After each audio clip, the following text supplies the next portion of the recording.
Hi guys, so good evening and welcome back to my magical world.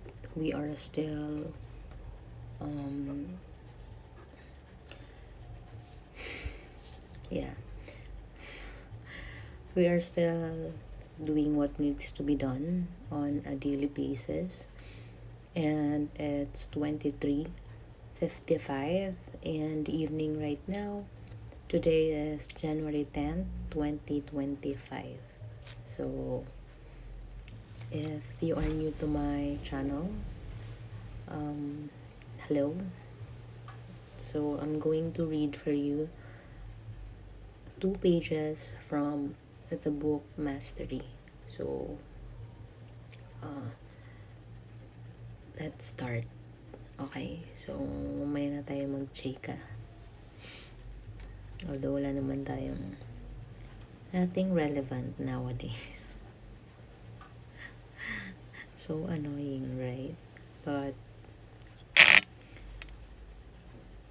later na tayo na mag-usap. So I've checked the pages that I'm going to read for you guys. So we're on to page 109 and 110 of the book Mastery. So we have again our topic. The previous one that I am reading is strategies for deepening the mentor dynamic. So we have here the first category. Choose the mentor according to your needs and inclinations. So medyo low tone lang tayo ngayon. Again, because I'm not feeling the feelings yet.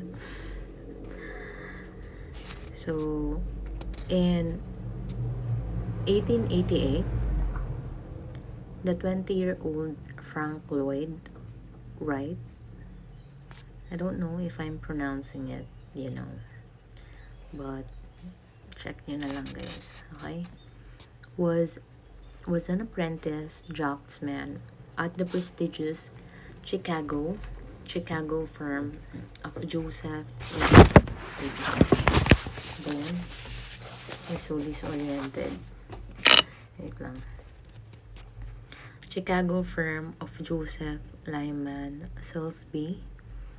He had been there a year and was learning much about the business.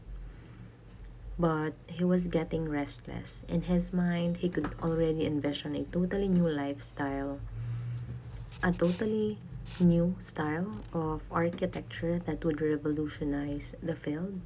But he lacked the experience to set up his own practice. Silsby was a shrewd businessman who saw that his fortune was tied to staying true to the Victorian style of design that was popular with his clients. Wright cringed at what he was being asked to draw. He was learning antiquated design principles that offended him. Then, out of the blue, he heard the great Chicago architect Louis Sullivan was looking for a draftsman to help finish the drawings for a particular building. It would be dangerous to leave Silsby after such a short time and burn his bridge there, but working for Sullivan would be infinitely more stimulating for his personal development as an architect.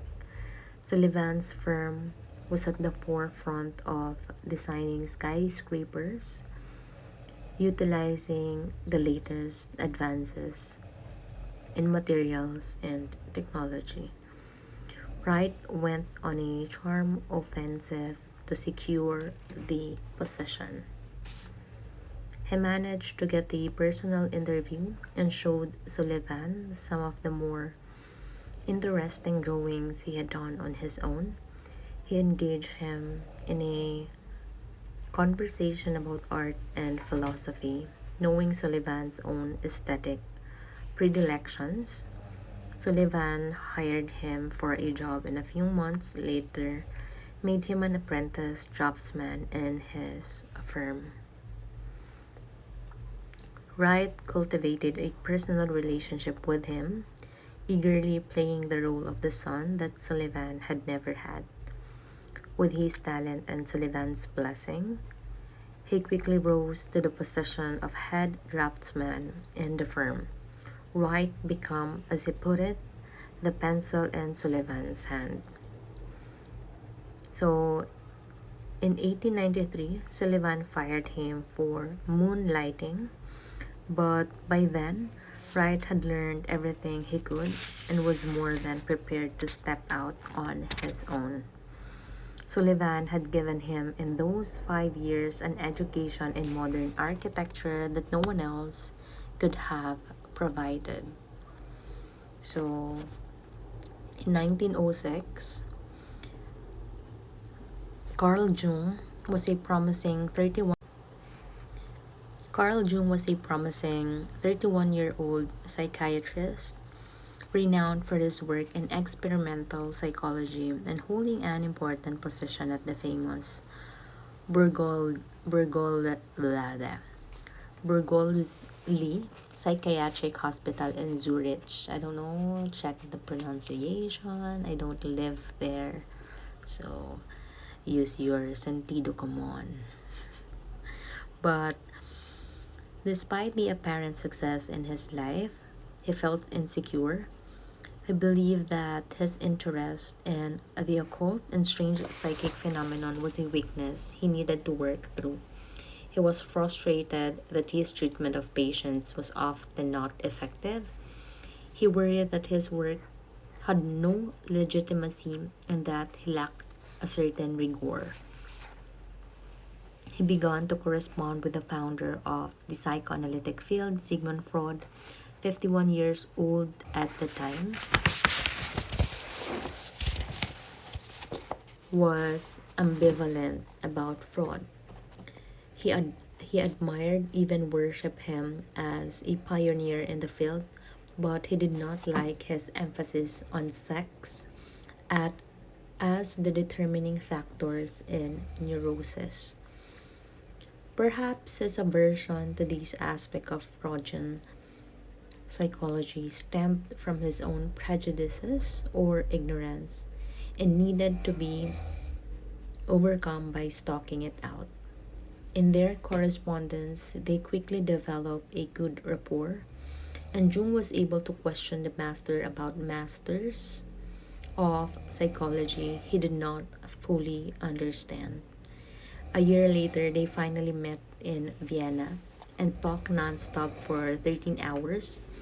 The younger man charmed Freud.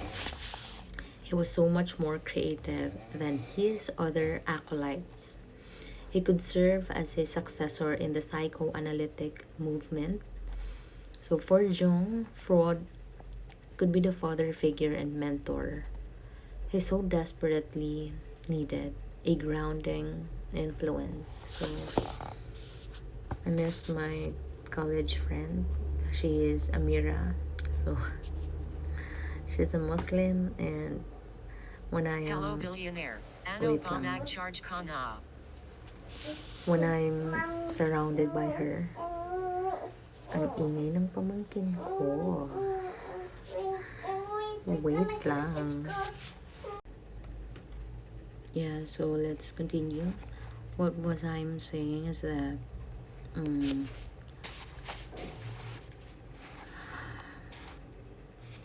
like Jung, I also have a friend who has a lot of influence. Like, she makes me feel more grounded every time. I don't know.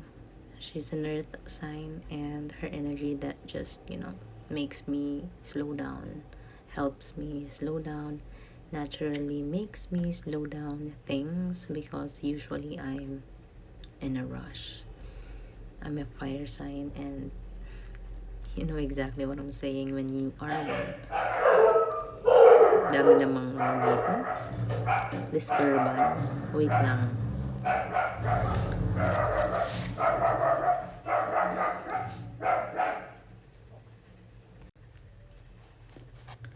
So, where was I? Wait lang guys. I feel so lost.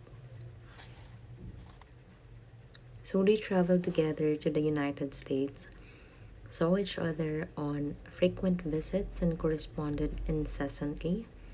But some 5 years into the relationship, Jung's initial ambivalence returned. He began to find Freud rather dictatorial. He chafed at the idea of having to follow Freudian dogma. He now clearly understood why he had initially disagreed with the emphasis on sexuality as the root of all neurosis. So by 1913, they had a definitive break. Jung forever banished from Freud's inner circle, but through this relationship, Jung had worked out all of his doubts and sharpened certain core ideas about human psychology. In the end, the struggle had strengthened his sense of identity. Without this mentorship, he would have never come to such a clear resolution and been capable of starting his own rival school of psychoanalysis. Sometime in late 1960s, V.S.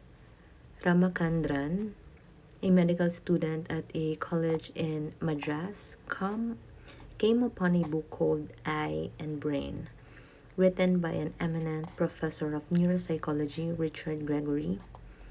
So the book excited him.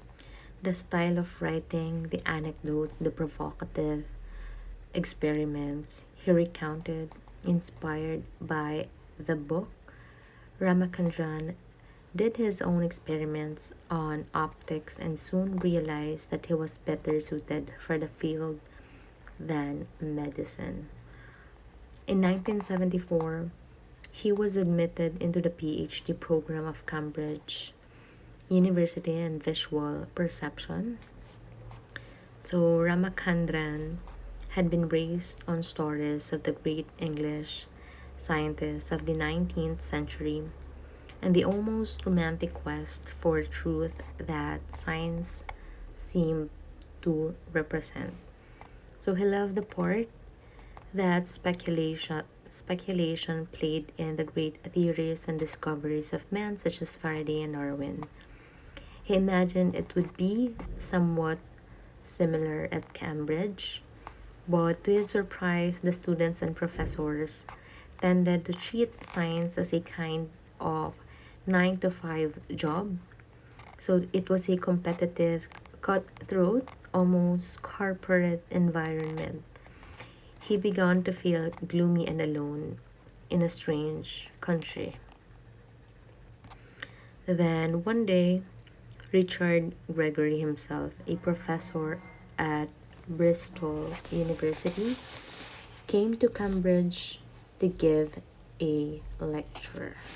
So, wait a minute. Wait lang guys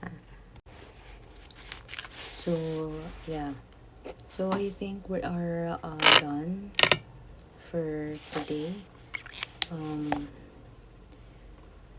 Naman ako sa inyong actually, Chichika.